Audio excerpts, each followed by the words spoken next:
Is there a reason why ever since Bill Clinton, they just won't let somebody be president? I really think, you know what it is? I think it's because of social media and 24 hours news networks and all of that type of shit. This is like CNN. CNN, who refuses to cover anything about Hillary and the Democratic Party, ignoring the votes during the primary and boxing out Bernie Sanders, who actually got more votes. And then Hillary actually has the fucking balls to be like, we should do away with the Electoral College. Oh, because the fuckover that you ran on Bernie Sanders then was done to you?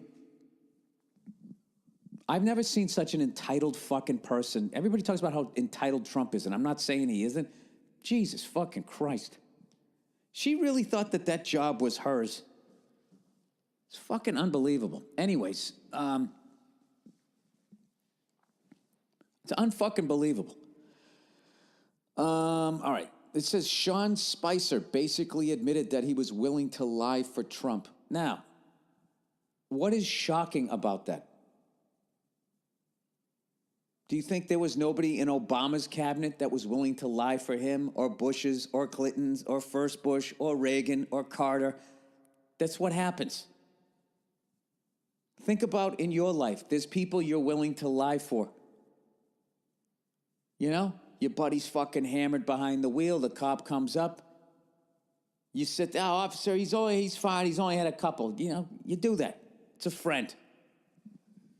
Jesus fucking Christ. And everybody fucking sitting here acting like the president runs the country is fucking hilarious. Like his decisions aren't decided by all the money that you fucking need to get in the fucking office, right?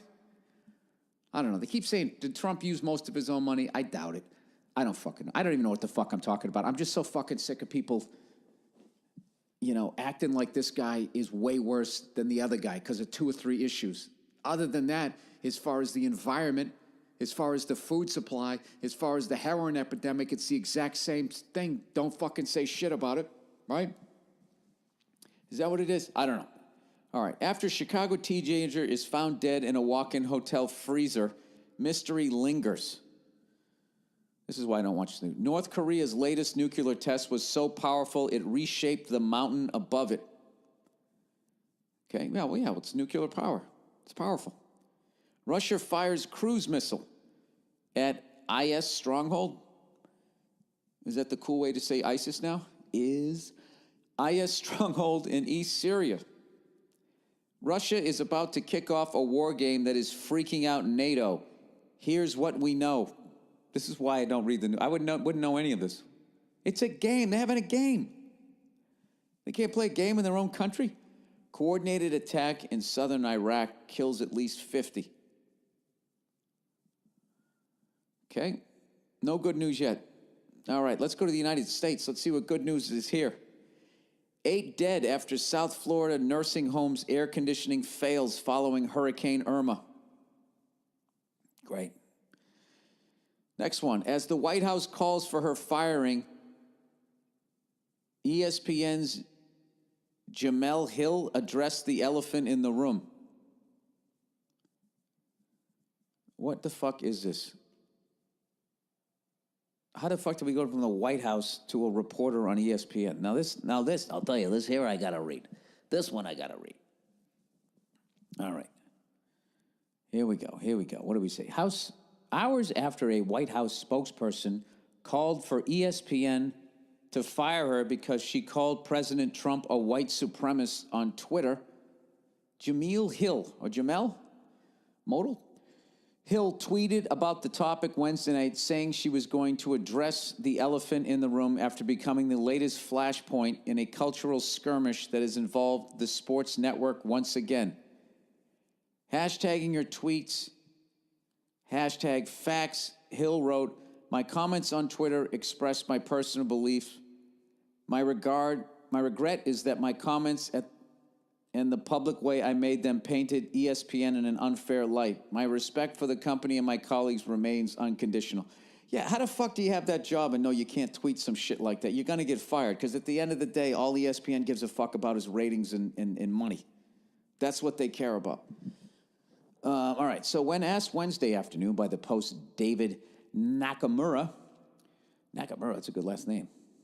About Hill's original tweets, Sarah Huckabee Sanders said she was unsure whether the president was aware of the kerfuffle they caused, but of course he was aware. The guy fucking tweets every day. He's like a 7th grade girl. I think that's one of the more outrageous comments that anyone could make, and certainly something that I think is fireable offense by ESPN. Get the fuck out of here. Oh, give me a fucking break. I love how ESPN thinks that reflects on them, and all they need is a couple people. I'll tell you right now, if you don't fire that woman for what she said about my president, I ain't gonna watch to see if the Yankees beat the fucking Indians tonight. Yes, you are. What else are you gonna do? Read a book? It's a sports network. This is some of the dumbest people on the planet, myself included. Do you know how many times I've gotten so disgusted with the NFL, I tried to walk away. Then I just had to admit that I was too weak to do it. I like how the NFL ratings are down now and they're trying to blame that stupid Colin Kaepernick thing. That's what it was. Oh, that's what it wasn't. What, you know what it was? Is they just got greedy. I think it's the NFL. Plus, it goes in cycles, too. You know what I mean? It's like the NBA where they had Bird, Magic, into fucking Jordan, and then there was a little bit of a lull there for a minute, right? And then, like, I don't know. I guess the Spurs weren't fucking exciting enough. I don't know. And then, eventually other guys came along. LeBron came along. Yeah, the next one, right? I think football goes through the same thing. But the problem is that these guys in the NFL, they're trying to go global, and they're trying to please as many people as humanly possible. So they kind of abandoned their original. You know where the NBA is right now? The NBA is where U2 was when Bono started wearing those big fly glasses, the big mosquito glasses, and was saying shit like, "This is the most surreal night of my life, man." He started playing a character. In 8 years, they went from "In the name of love," carrying a fucking white flag and all, whatever the fuck it is they were doing back then. I was never the big U2 guy. Okay, as I told you before, I didn't listen to the right music in the 80s. I was listening to Crocus and Helix. I was listening to all those fucking bands. You know what I mean? And then I was watching sports. And I was flunking math and French class. I mean, that's basically what you've been listening to all these years, if you ever wondered. I don't need to go to Ancestry.com to figure out my mystery.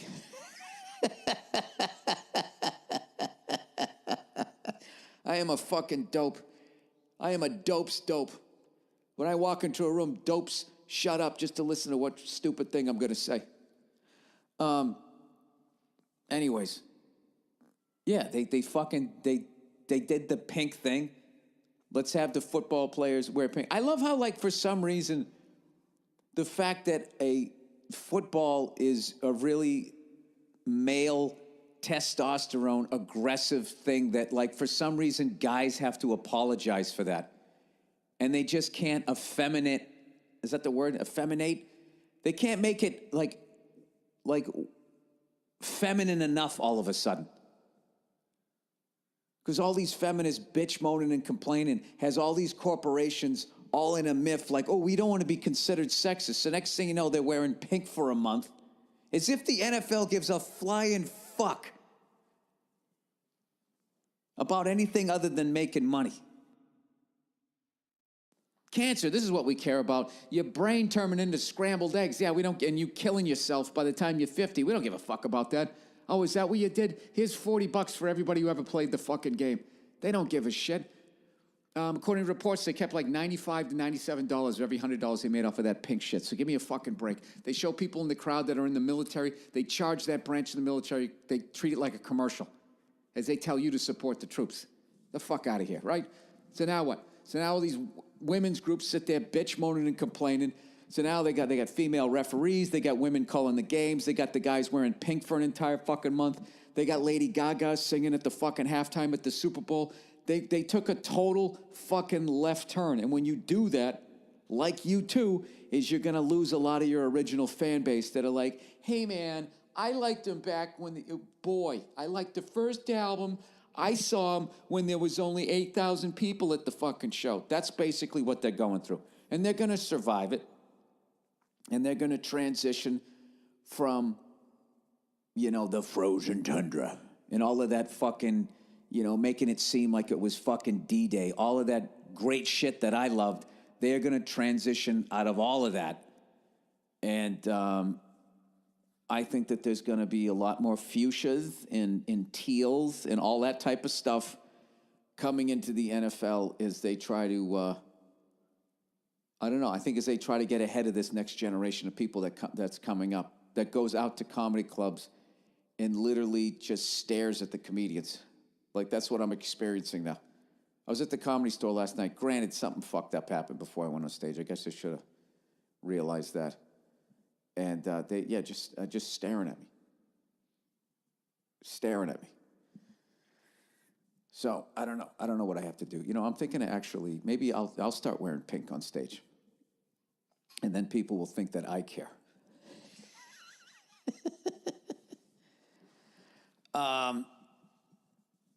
Anyways, I don't want to call out any fucking specific fucking people. I don't want to fucking do that because, I sucked as a comedian. Eventually, I got better at it. But I mean, Jesus fucking Christ.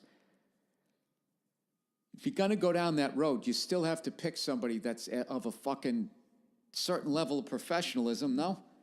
If you're going to have a fucking national game, I mean, Jesus Christ. And I'm not talking about that poor bastard that froze like a deer in a headlight. That fucking kid on the side. I just felt bad for that dude. You know what I mean? But I'm just saying, if you're going to call a fucking game, good fucking Lord. Good Lord. This is actually my dream. My dream is somebody that, is like a fucking, went to broadcasting school, and then you pair them up with someone that played the game. I know they try to do that all the time, but someone that actually can tell a story that played the fucking game. That's when it's the best. Like Collinsworth, John Madden, Phil. I love Phil. A lot of people didn't like Phil Simms. I love Phil Simms. The guy he won a Super Bowl. He's the first guy to say, I'm going to Disneyland. I'm not going to listen to this guy? All these guys who play fantasy football trying to say the guy doesn't know what he's talking about. Yeah, what would he know about? Well, he only played the game professionally, you fucking moron. I don't know. Wait a second. What the fuck is going on here? All right, I don't know what the hell I just did. I had my recorder on the floor. I don't know when the hell I just chopped it off, but I had the thing recording on the wrong speed. I don't know what the fuck happened. Anyways, I don't know what's going on. I don't know what's going on in comedy clubs. I don't know what's going on in the NFL. I don't know what the fuck they're doing. And this is just part of becoming old. Like, why do I gotta put the street lights up so bright? Like, I'm just an old man. Don't fucking listen to me.